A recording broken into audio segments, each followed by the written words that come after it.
자, 이재명 민주당 대표 이야기로 계속 이어가겠습니다. 내일부터 일주일 동안 휴가를 떠난다고 하는데요. 이재명 대표는 이번 휴가 기간 동안 입원 치료를 받고 16일 업무에 복귀할 예정입니다. 자, 민주당은 이 대표가 지난 1월 피습 당시에 정밀 검사를 하다가 건강에 이상을 발견했고요. 총선 등으로 시간이 없어서 치료를 미뤄오다가 이번에 휴가를 쓰게 됐다라고 알리고 있습니다. 일단 주말을 포함해서 7일 동안의 휴가를 떠나게 되는데 이 대표의 빈자리는 정청래 최고가 메꾸게 된다고요? 예, 수석 최고위원이니까 그 기간 동안에 열리는 회의들은 다 수석 최고위원이 맡게 될 것이고요. 네. 이재명 대표가 사실 이게 1월에 이미 이 병과 관련돼서 알려진 부분입니다. 그러니까 병명에 대해서는 개인적 정보기 때문에 알려지지 않았지만 네. 이재명 대표는 인지를 하고 있던 부분이고 선거 때문에 치료를 계속 미뤄오다가 이제서야 하게 된 것이고 네. 일각에서는 또 이걸 재판을 미루기 위한 의혹 아니냐 이렇게 또 얘기를 하는데 네. 사실 재판이 또 하나 잡혀 있습니다. 네. 근데 이미 재판부에서 이것은 이날 열리는 재판은 이재명 대표가 없어도 괜찮다라고 이야기를 한 부분이기 때문에 이번에 불참하게 되는 것이기 때문에 네. 이번에 이거에 대해서 또 일각에서 주장하는 그런 것들은 좀 허위 사실이다라는 점을 좀 분명하게 말씀드리고 싶습니다. 네, 대장동, 공직선거법 위반, 위증교사 이 세 개의 재판이 동시에 진행이 되고 있죠. 그만큼 이재명 대표와 관련된 재판 매주 열리고 있습니다.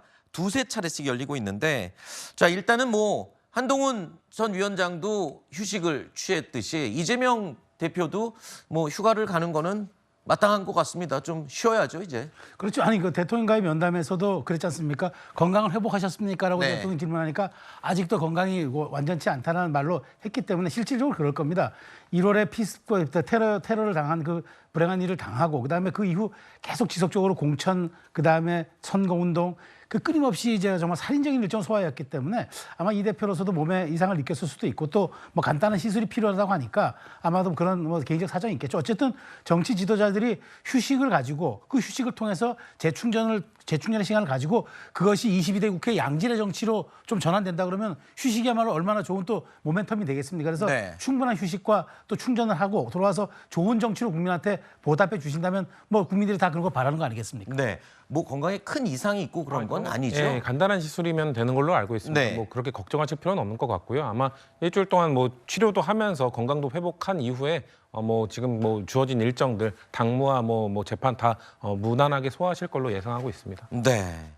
일단은 재판 14일 재판이요. 이재명 대표와는 무관하기 때문에 재판부가 나오지 않아도 된다라고 해서 연기 신청을 했다고 하니까요.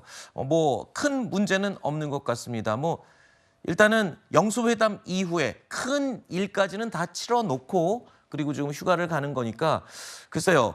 이 휴가 다녀와서 가장 지금 시급한 이 과제는 뭘까요? 지금 이재명 대표.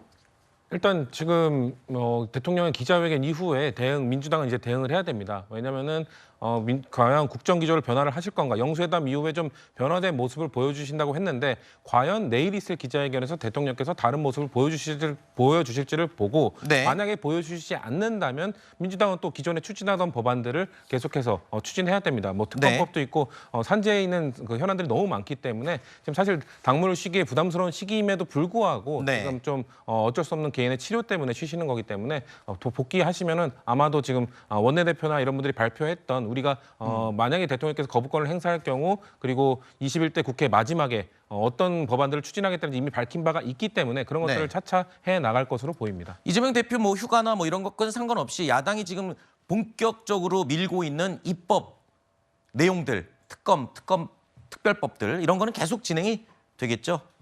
네, 그럴 수밖에 없습니다. 이번 22대 총선의 민의를 이번 국회에서 받아들여서 각종 개혁 입법들을 추진할 것으로 보여지고요.